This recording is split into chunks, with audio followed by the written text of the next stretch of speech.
તો જિયોગ્રાફીના પેપર સોલ્યુશનનો પહેલો ક્વેશ્ચન છે કે પૃથ્વીના પરિભ્રમણની ગતિ ધ્રુવો પર શૂન્ય થઈ જાય છે. અને બીજું એવું કહે છે કે પૃથ્વી સૂર્યની સૌથી નજીક હોય તેવી સ્થિતિ પ્રત્યેક વર્ષે 3 જાન્યુઆરીના રોજ આવે છે. તો આ બંને વિધાન જે છે એ સાચા છે. બરાબર. જિયોગ્રાફીની અંદર આ બધું વ્યવસ્થિત ચલાવેલું છે, પણ અત્યારે હવે તમે એવી રીતે સમજો કઈ રીતનું છે. પૃથ્વીનું પરિભ્રમણ એટલે શું? પહેલાં તો એ તમે કહી શકશો. પરિભ્રમણ એટલે પોતાની ધરી ઉપર ફરે એ પરિભ્રમણ એટલે કે પરિભ્રમણ અહીંયા જે પૂછેલું છે એટલે કે પોતાની ધરી ઉપર ફરે તે પોતાની ધરી પર ફરે છે. અને સૂર્યની આસપાસ ફરે એને શું કહેવાય? તો કે સૂર્યની આસપાસ ફરે એને પરિક્રમણ કહેવાય. બરાબર. પરિક્રમાના આધારે યાદ રાખવાનું. જૂનાગઢની પરિક્રમા આવે તો પરિક્રમા તો વર્ષમાં એક જ વાર આવે, તો સૂર્યની આજુબાજુ ફરતા વર્ષ લાગે છે. ઓકે, ચલો. તો પૃથ્વી પોતાની ધરી ઉપર ફરે તો એની સૌથી વધુ ઝડપ ક્યાં હોય છે? તો પૃથ્વી પોતાની ધરી ઉપર ફરે તો એમાં એની સૌથી વધારે ઝડપ વિષુવવૃત્ત ઉપર હોય છે. કઈ જગ્યાએ? વિષુવવૃત્ત ઉપર. અને ધ્રુવો ઉપર જે છે એ એની ઝડપ એકદમ ઓછી થઈ જાય છે અથવા તો શૂન્ય થઈ જાય છે. કેમ? કારણ કે ધ્રુવો પાસે તો પૃથ્વી એકદમ ચપટી થઈ જાય છે, એટલે અહીંયા એને કોઈ પણ પ્રકારનું ડિસ્ટન્સ અંતર કવર કરવાનું હોતું નથી. પોલ એટલે કે ધ્રુવો ઉપર કોઈ પણ પ્રકારનું અંતર એને કવર કરવાનું હોતું નથી, એટલે એની સ્પીડ 0 થઈ જાય છે. અહીંયા શું પૂછેલું છે વિધાન? કે ગતિ એની શૂન્ય થઈ જાય છે. વિધાન સાચું પડી ગયું. પણ બીજી વાર માની લો કે એવું વિધાન પૂછાઈ જાય કે પૃથ્વીની પરિભ્રમણ કરવાની જે પરિભ્રમણ ગતિ જે છે એમાં પરિભ્રમણ ગતિમાં પૃથ્વીનું ધ્રુવો પાસેનું અંતર શૂન્ય બની જાય છે, 0 બની જાય છે. તો સાચું એ પણ સાચું પડશે, કારણ કે અહીંયા એને કોઈ અંતર કાપવાનું હોતું નથી. બરાબર. અને અહીંયા એને કોઈ અંતર જ કાપવાનું હોતું નથી, એટલે શું થાય? અંતર જ ન કાપવાનું હોય તો પછી એની જે છે એ ગતિ અથવા એની સ્પીડ જે છે એ શૂન્ય બની જવાની છે. બરાબર. હવે ચલો હું તમને એક બીજો પ્રશ્ન પૂછું. તમે ખાલી મને એટલું કહો કે પૃથ્વીની જે આ ઝડપ જે છે, કઈ ઝડપ? તો કે પરિક્રમણની ઝડપ એ સૌથી વધુ ક્યાં હશે અને સૌથી ઓછી ક્યાં હશે? આ જવાબ મેં તમને કહી દીધો. સૌથી વધુ ક્યાં હશે અને સૌથી ઓછી ક્યાં હશે એ કહેતો તમે મને. પૃથ્વીના આંતરિક ભાગમાં આંતરિક ભાગ એટલે કે ઇન્ટિરિયર પાર્ટ એટલે કે ભૂગર્ભમાં પૃથ્વીની અંદર ખાડો ખોદતા જઈએ, અંદર જતા જઈએ તો પૃથ્વીની અંદર, તો કે આંતરિક ભાગમાં જેમ જેમ ઊંડાઈ વધતી જઈએ, ખાડો ખોદતા જઈએ, જેમ ઊંડાઈ વધતી જઈએ. ચલો પહેલો પ્રશ્ન તો એ કે જેમ ઊંડાઈ વધતી જાય એમ તાપમાન વધશે કે ઘટશે? એમ તાપમાન વધશે, ગરમી થતી જશે, ધીમે ધીમે વધુ ને વધુ ગરમી થતી જશે. અને એકદમ પૃથ્વીના કેન્દ્રમાં જતા રહીશું ત્યારે તો ગરમી અત્યંત વધી જશે. કેમ? કારણ કે પૃથ્વીની એકદમ અંદર તો શું છે? તો કે લાવા ને એવું બધું ભરેલું છે. બરાબર. ક્રસ્ટ, મેન્ટલ અને કોર. તો કોરમાં તો શું છે? તો કે કોરમાં તો જે છે એ ખૂબ જ વધારે મેન્ટલ છે. તો આ જે ઊંડાઈ વધતી જાય એમાં તાપમાન વધતું જાય છે. તો કે વધતી ઊંડાઈ સાથે તાપમાનમાં સરેરાશ કેટલો વધારો થાય? કેટલી ઊંડાઈએ કેટલો વધારો થાય? તો દર 32 મીટરે 1 ડિગ્રી સેન્ટીગ્રેડ વધે. 132નો આંકડો યાદ રાખી લેવાનો. 132નો આંકડો એટલે કે દર 32 મિનિટે 1 ડિગ્રી સેન્ટીગ્રેડ વધે. દર 32 મિનિટે 1 ડિગ્રી સેન્ટીગ્રેડ વધે. બરાબર. હવે આજે તાપમાનમાં જે વધારો થતો છે, આજે તાપમાનમાં એટલે કે પૃથ્વીની ઇન્ટિરિયર આંતરિક રચનાની અંદર જેમ ડેપ્થ ઊંડાઈ વધતી જાય એમ તાપમાન વધતું જાય. આને કહેવાય જીઓથર્મલ ગ્રેડિયન્ટનો મતલબ શું? તો જ્યારે કોઈ પણ તાપમાનમાં જ્યારે વધારો થતો હોય ને તો એને કહેવાય ગ્રેડિયન્ટ. સમુદ્રના પાણીની અંદર પણ આ તાપમાનનો, ઘનતાનો, સેલિનિટીનો, ક્ષારીયતાનો આ બધાનો જે વધારો ઘટાડો જે થતો જાય તો એની માટે પણ આવો જ એક શબ્દ ગ્રેડિયન્ટ વપરાતું હોય છે. બરાબર. તો ગ્રેડિયન્ટ એટલે જ્યારે તાપમાનમાં વધારો ઘટાડો થાય છે. અહીંયા વધારો થાય છે તો ગ્રેડિયન્ટ. જીઓથર્મલ એટલે શું? તો પૃથ્વીના ભૂગર્ભમાં જે ઉર્જા રહેલી અથવા પૃથ્વીના ભૂગર્ભ માટે જે શબ્દ વપરાય એને જીઓથર્મલ કહેવાય છે. જીઓ એટલે પૃથ્વી, થર્મલ એટલે કે અંદરની ગરમી. તો પૃથ્વીની અંદરની ગરમી એટલે તાપમાનમાં વધારો જે છે એ. તો પ્રશ્ન એ પણ યાદ રાખવાનો કે આને શું કહીશું આપણે? આને જીઓથર્મલ ગ્રેડિયન્ટ કહીશું. Geothermal gradient. બરાબર. ઊંડાઈ સાથે તાપમાનમાં જે પૃથ્વીના તાપમાનમાં વધારો થાય છે. બરાબર. આ પ્રશ્ન ઓલરેડી ઘણા બધા પેપરની અંદર પૂછાઈ ગયેલો છે કે પૃથ્વીના ઇન્ટિરિયર આંતરિક રચનાની અંદર જઈએ તો સરેરાશ કેટલા અંતર ઉપર કેટલું તાપમાન વધે છે? તો એ પ્રશ્ન ઘણી બધી વાર પૂછી ગયો છે. તો 132 આંકડો યાદ રાખવાનો. 1 સેન્ટીગ્રેડ વધે 32 મીટર ઉપર, બરાબર. તો આવા પ્રશ્ન વારંવાર પૂછાતા હોય છે. જીઓથર્મલ ગ્રેડિયન્ટ જે છે એ પણ વધારો રાખવાનો, બરાબર. ચલો બીજો પ્રશ્ન હું તમને પૂછું કે આપણને એ તો ખબર પડી ગઈ કે પૃથ્વીની અંદર ઊંડાઈમાં જઈએ, જેમ જેમ ઊંડાઈમાં જતા જઈએ એમ તાપમાન વધતું જાય. હવે મારો બીજો પ્રશ્ન એ છે તો એ જેમ જેમ ઊંડાઈમાં જતા જઈએ એમ દબાણમાં શું ફેર પડે? દબાણ વધે કે ઘટે કે એટલું ને એટલું રહે? પૃથ્વીની આંતરિક સંરચનાની અંદર ઊંડાઈમાં જેમ જેમ ઊંડે જતા જઈએ એમ દબાણ વધે કે ઘટે કે એટલું ને એટલું રહે?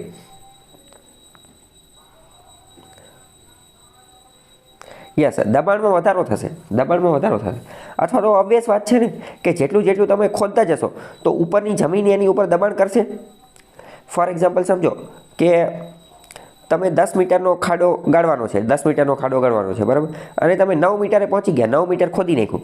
તો હવે તમે 9 મીટર ઊંડા ઊભા છો, 9 મીટર ઊંડા. તો એનો મતલબ એક તો એ થયો ને કે 9 મીટર ઉપરની જે જમીન 9 મીટરની જે છે એ તો તમારી ઉપર દબાણ કરે જ છે. દબાણનો મતલબ શું? માની લો કે તમારા માથા ઉપર 100 પુસ્તક મૂકી દીધા, તો એ 100 પુસ્તકનું તમારી ઉપર દબાણ લાગવાનું છે. તો આમાં પણ એવું જ છે ને, જેમ જેમ પૃથ્વીમાં ઊંડા જતા જઈશું તો બીજી ઉપરની જે જમીન જે છે એ તો દબાણ કરવાની છે. એટલે દબાણ જે છે એ પણ વધતું જાય અને તાપમાન પણ વધતું જાય. વિધાનવાળા વાક્યમાં આ પૂછાઈ જાય કે પૃથ્વીની આંતરિક સંરચનાની અંદર ઊંડાઈ વધતા દબાણ અને તાપમાન બંનેમાં વધારો થાય છે. વિધાન સાચું પડી જશે, બરાબર. બીજી વાત કરીએ, જેમ જેમ ઊંડાઈ વધતી જશે એમ ડેન્સિટી ઘનતામાં પણ વધારો થતો જશે. તો આ પણ વિધાનવાળો પૂછે છે કે ઘનતામાં પણ વધારો થાય તો પણ સાચું પડશે. કેમ? કારણ કે જેમ જેમ અંદર જતા જઈએ એમ એનું મટીરિયલ જે છે, પૃથ્વીનું મટીરિયલ લગાતાર ફરતું રહેતું હોય છે, નીફે હોય છે. પછી આપણે ક્રસ્ટ, મેન્ટલ અને કોર, બરાબર. ક્રસ્ટ, મેન્ટલ અને કોર, તો એમાં નિકલ ને ફેરસ ને એ બધું હોય છે, મેગ્નેશિયમ ને એ બધું હોય છે, બરાબર. લોખંડ ને એ બધું હોય છે. તો આ બધાના કારણે એની ડેન્સિટી પણ ઊંડાઈ વધતા ધીમે ધીમે જે છે એ વધતી જાય છે. તો ઇન શોર્ટ, તાપમાન વધે, દબાણ પણ વધે અને ડેન્સિટી ઘનતા જે છે એ પણ વધતી હોય છે, બરાબર. કોની ડેન્સિટી કેટલી છે એ તમારે થોડુંક યાદ રાખી લેવાનું છે. કોન્ટિનેન્ટલ ક્રસ્ટ જે છે એની ડેન્સિટી 3 ગ્રામ પ્રતિ સેન્ટીમીટર છે. 3 ગ્રામ પ્રતિ સેન્ટીમીટર ક્યુબ છે, બરાબર. પ્રશ્ન આ પૂછાઈ ગયો છે જીપીએસસીની અંદર. આપણે 3 ગ્રામ સેન્ટીમીટર વાળું યાદ રાખવાનું. અને ઓશિયનિક ક્રસ્ટ એટલે કે દરિયાનો જે ક્રસ્ટ જે છે, દરિયાનો ક્રસ્ટ એની ડેન્સિટી 2.7 ગ્રામ છે. 2.7 ગ્રામ પ્રતિ સેન્ટીમીટરનો ઘન. હવે તમે મને કહો કે કોન્ટિનેન્ટલ ક્રસ્ટ એટલે કે જમીનવાળો ક્રસ્ટ અને ઓશિયનિક ક્રસ્ટ એટલે કે દરિયાવાળો ક્રસ્ટ, આ બેમાંથી કોની ડેન્સિટી, કોની ઘનતા વધુ છે અને કોની ઘનતા ઓછી છે?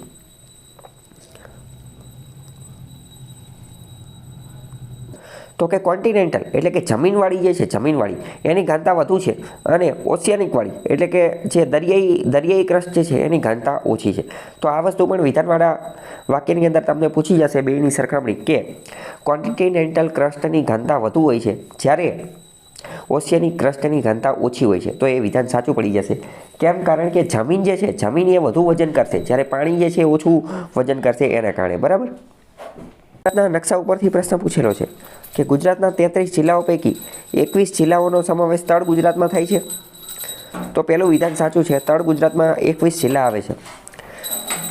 ગુજરાતની ઉત્તર, પૂર્વ અને દક્ષિણ સરહદો ઉપર મોટે ભાગે ડુંગરાળ પ્રદેશો આવેલા છે. તો એ વિધાન પણ સાચું છે, બરાબર. જો નીચે નકશો આપેલો છે તો આપણે ઉત્તર તરફ જોઈએ તો ગુજરાતની ઉત્તર તરફ, તો ઉત્તર તરફ આપણને કઈ પર્વતમાળા આવેલી છે? કહી શકશો તમે ઉત્તર તરફ?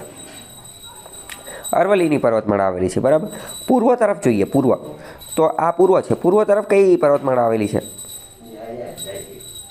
વિંધ્યાચલની, બરાબર. વિંધ્યાચલ. અને વાત કરીએ કે દક્ષિણમાં કઈ પર્વતમાળા આવેલી છે?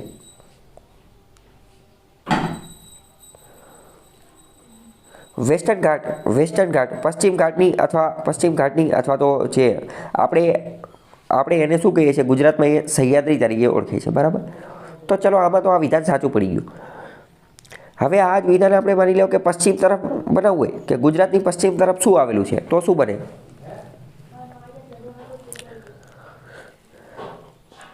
રણ અથવા તો પશ્ચિમ તરફ દરિયા કિનારો આવેલો છે, દરિયાઈ સરહદ આવેલી છે, એવું બનશે ને કે ગુજરાતની પશ્ચિમ તરફ અરબ સાગર આવેલો છે, બરાબર. અથવા દરિયાઈ સરહદ આવેલી છે, અરબ સાગર. હવે ચાલો આમાં તો આપણે તળ ગુજરાતમાં પૂછી લીધું કે તળ ગુજરાતમાં કેટલા જિલ્લા છે. એવી રીતે પૂછી લે સૌરાષ્ટ્રમાં કેટલા જિલ્લા છે, તો શું જવાબ આવે ખ્યાલ છે તમને? એ તમારી માટે હોમવર્ક છે, બરાબર, કે આપણે ગુજરાતના ટોટલ 33 જિલ્લા છે, તો તળ ગુજરાતમાં કેટલા જિલ્લા છે, સૌરાષ્ટ્રમાં કેટલા જિલ્લા છે અને મધ્ય ગુજરાતમાં કેટલા જિલ્લા છે એ તમારે જાણવાનું છે, બરાબર. ચલો, બનાસ, રૂપેણ અને સરસ્વતી નદીઓ ઈશાનથી નૈઋત્ય તરફ એકબીજાને સમાંતર વહી કચ્છના નાના રણમાં પાણી ઠાલવે છે. તો આ વાત બિલકુલ સાચી છે.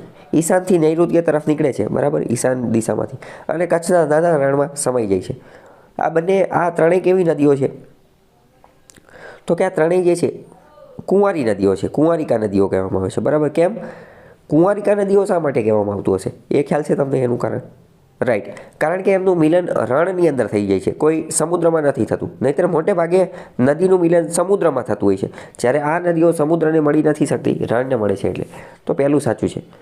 બીજું વાત કરીએ, બનાસ નદીના પ્રવાહની લંબાઈ સરસ્વતી કરતાં વધુ છે, તો એ વાત પણ સાચી છે.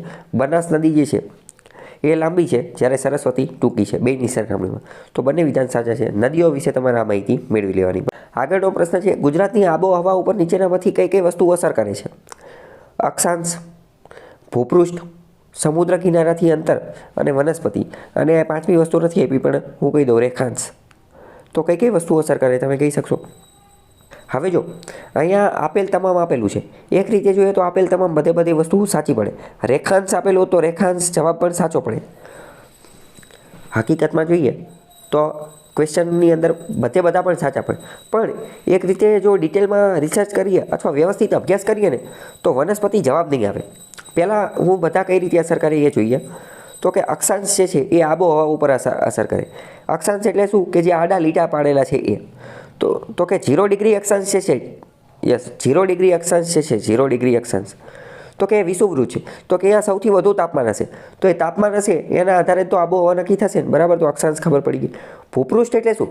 ભૂપૃષ્ઠ એટલે કે લેન્ડસ્કેપ, જમીન ઉપર જે કોઈ પણ વસ્તુ આવેલી છે, નદી, પર્વત, તળાવ, રણ પ્રદેશ, ઉચ્ચ પ્રદેશ, આ બધે.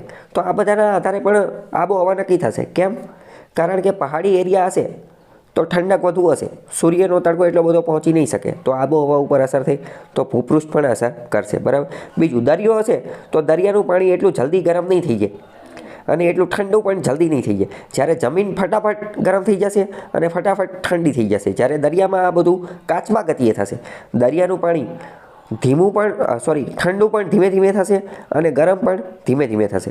એવું કહેવાય છે દરિયાના પાણી વિશે કે દરિયાનું પાણી કાચબા ગતિએ ઠંડુ થાય છે અને કાચબા ગતિએ ગરમ થાય છે. તો આના આધારે એની આબોહવામાં અસર થશે.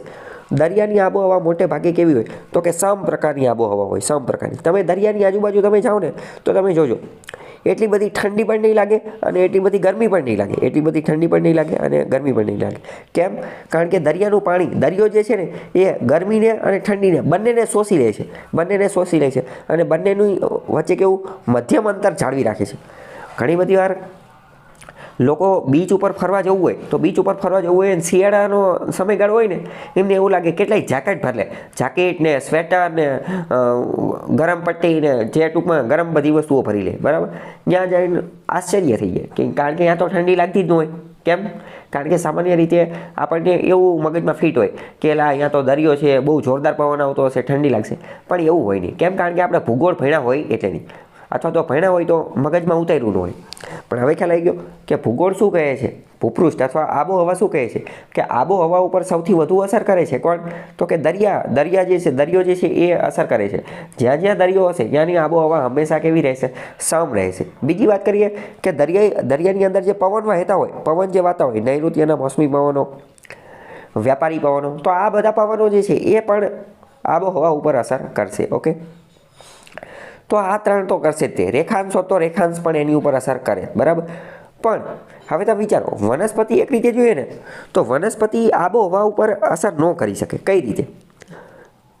હું તમને બંનેનું લોજિક આપું છું, બરાબર. આ વનસ્પતિ જવાબ સાચો પણ પડી શકે અને ખોટો પણ પડી શકે. કઈ રીતે? આ ત્રણેય તો સાચા જ છે. હવે ચોથામાં કઈ રીતે હું તમને કહું.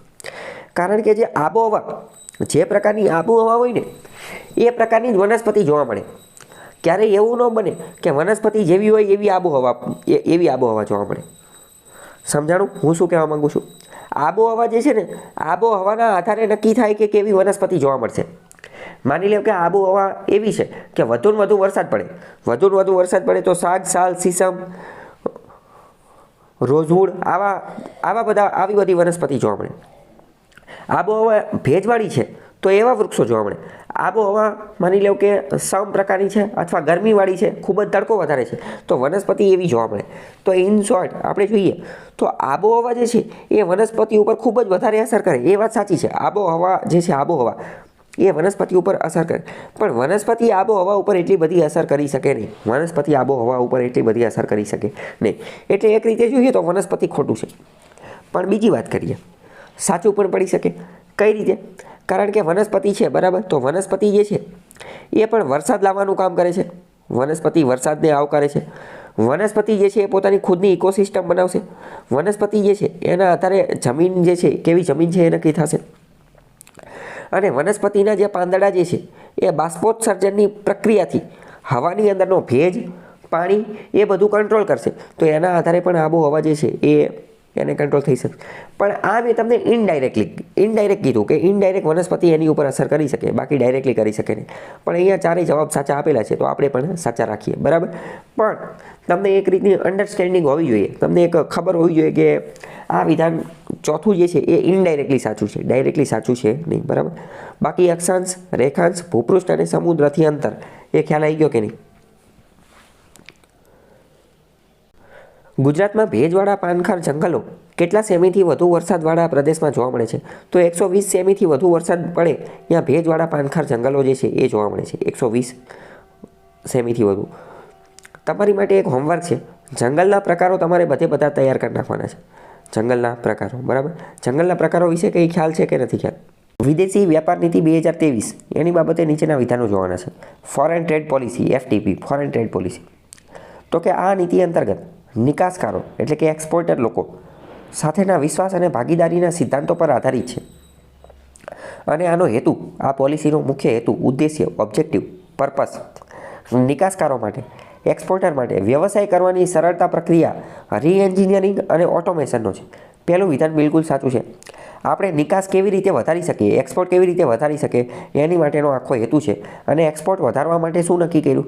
તો કે જે નિકાસકારો, એક્સપોર્ટર લોકો જે છે એની ઉપર વધુ વિશ્વાસ રાખીશું, એની સાથે પાર્ટનરશિપ, ભાગીદારી કરીશું અને નિકાસ કરવા માટેની જે વસ્તુ જે છે એને રીએન્જિનિયરિંગ કરવાની અને ઓટોમેશન કરવાનું.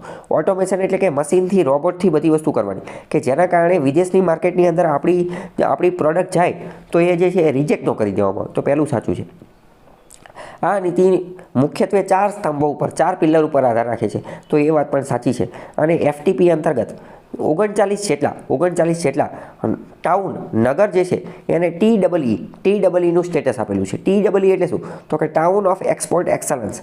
Town of export excellence. તો એ વિધાન પણ સાચું છે. 39 જેટલા ટાઉન ઓફ એક્સપોર્ટ એક્સલન્સ બનાવેલા છે. આ પોલિસી અંતર્ગત FTP, ફોરેન ટ્રેડ પોલિસી, વિદેશ વેપાર નીતિ અંતર્ગત એવું નક્કી કર્યું કે આપણે સમગ્ર ભારતની અંદર 39 જેટલા એવા શહેર, એવા ટાઉન, એવા નગર બનાવશું કે જેને એક્સપોર્ટની અંદર બહુ જ આગળ પડતા લઈ જશું, લઈ જશું અને એક્સપોર્ટમાં એનું યોગદાન વધારે હશે. તો એનું નામ શું આપ્યું? TEE નામ આપ્યું એનું. શું? TEE નામ આપ્યું છે. તમને ખબર હોવી જોઈએ કે ગુજરાતમાં આવા કયા છે? તો ગુજરાતમાં પહેલું તો આવું એક છે સુરત. ગુજરાતમાં સૌથી પહેલું એક આવું કયું છે? તો કે સુરત. કોની માટે? તો કે સુરત એક્સપોર્ટ કરશે જેમ્સ એન્ડ જ્વેલરી માટે. બીજું ગુજરાતનું કયું છે? તો કે અમદાવાદનું કોના માટે? તો કે ટેક્સટાઇલ માટે. અને ત્રીજું કયું છે? તો કે મોરબી કોની માટે? સિરામિક ટાઇલ્સ અને સેનેટરી વેર માટે. ખ્યાલ આવ્યો? ગુજરાતમાં કેટલા TEE કેટલા આવેલા છે? Town of export excellence 3. Surat, Ahmedabad અને આપણે મોરબી. બરાબર? ખ્યાલ આવ્યો કે નહીં? ઓકે, ચાલો. હવે આની જેવો જે બીજો ક્વેશ્ચન જે છે ને એ પણ એની જેવો જ છે. TEE, town of export excellence, એની બાબતે 2 વિધાન આપેલા છે. તો કે ટાઉન ઓફ એક્સપોર્ટ એક્સલન્સ બનાવવાના કઈ રીતે? તો કે કઈ રીતે બનાવવાના?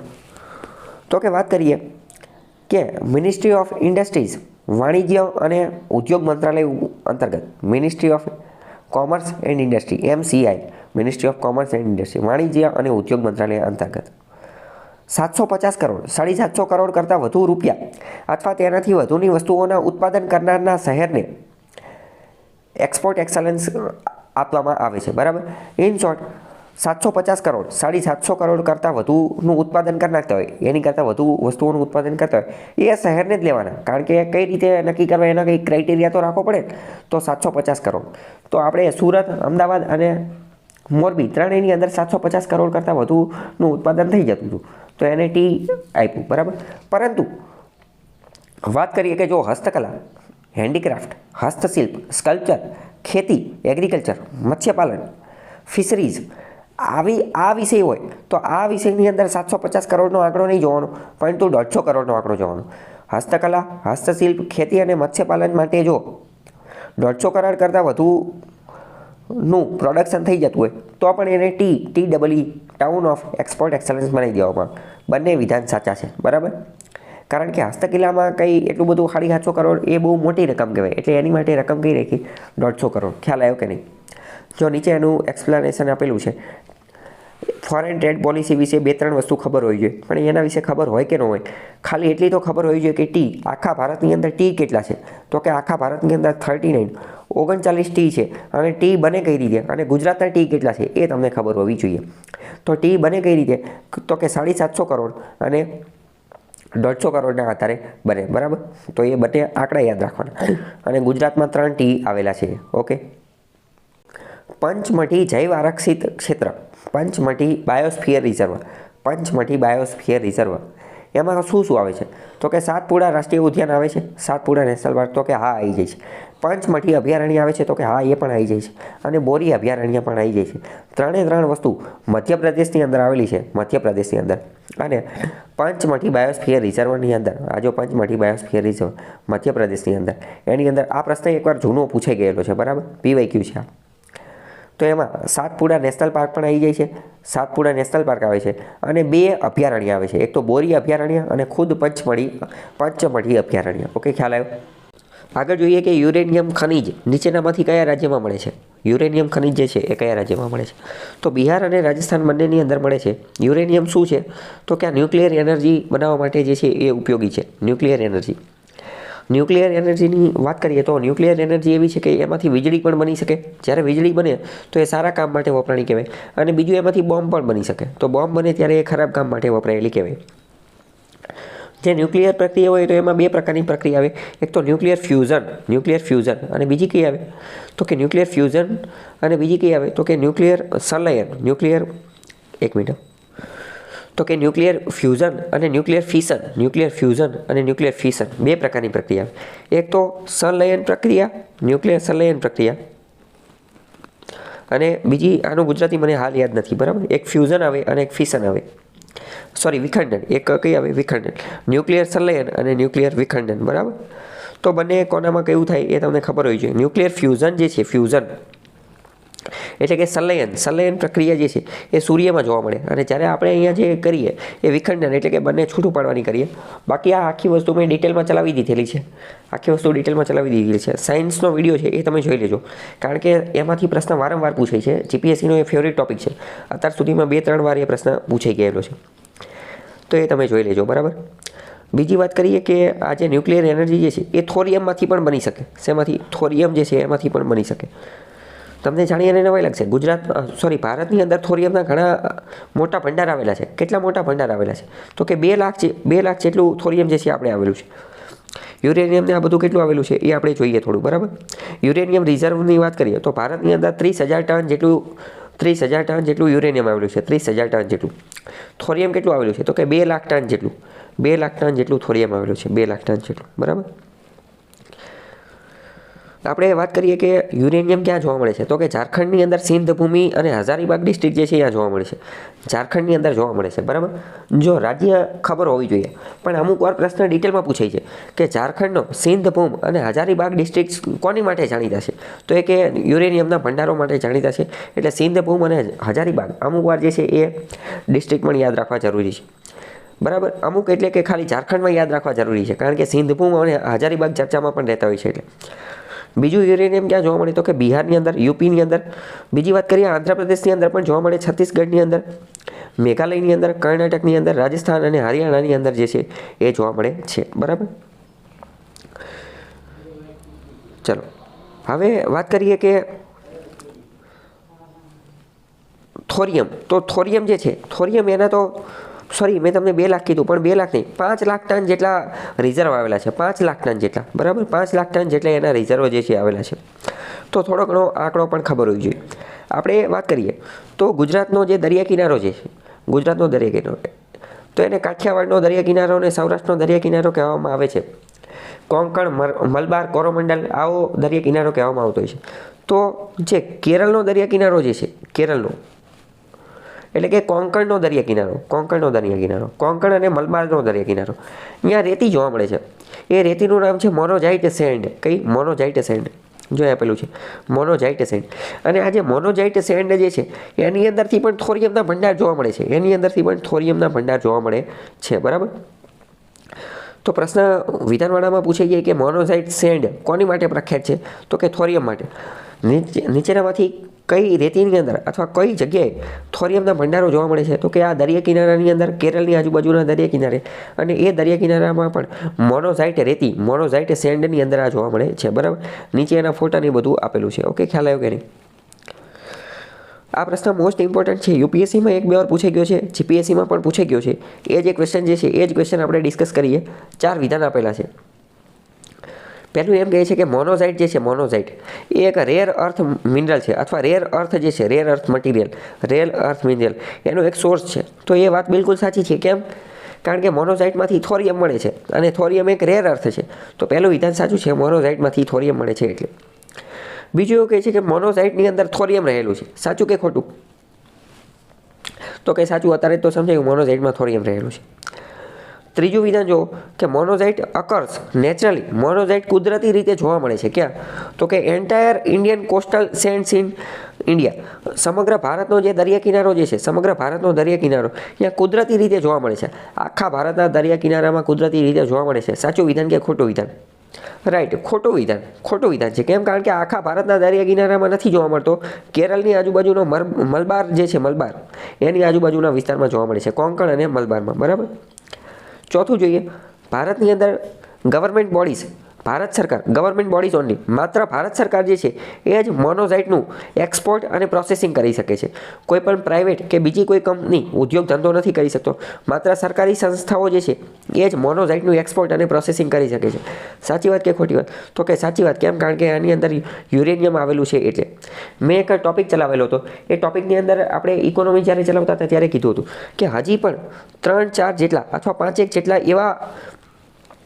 એવા સંસ્થાનો છે કે જે હજી પણ જે છે જેની ઉપર રેગ્યુલેશન, નિયંત્રણ રાખવામાં આવેલું છે, કે જે હજી લાઇસન્સવાળા અથવા જે કામ માત્ર અને માત્ર સરકાર જ કરી શકે છે.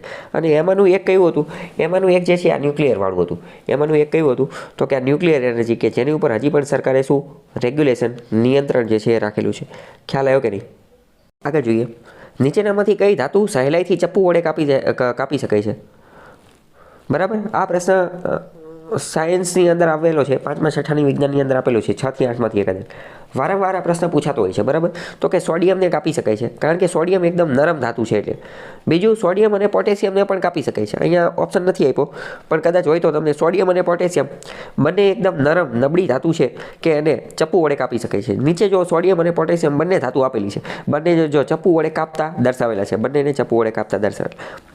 અથવા તમારે લાઈવ જોવું હોય તો તમે યુટ્યુબ ઉપર તમને એના વિડીયો પણ મળી જશે, બરાબર. તો એકદમ રબર જેવી નરમ ધાતુ હોય છે એટલે એને ચપ્પુ વડે કાપી શકાય છે, બરાબર. યુટ્યુબમાં એવું લાગે તો વિડીયો જોઈ લેવાનો.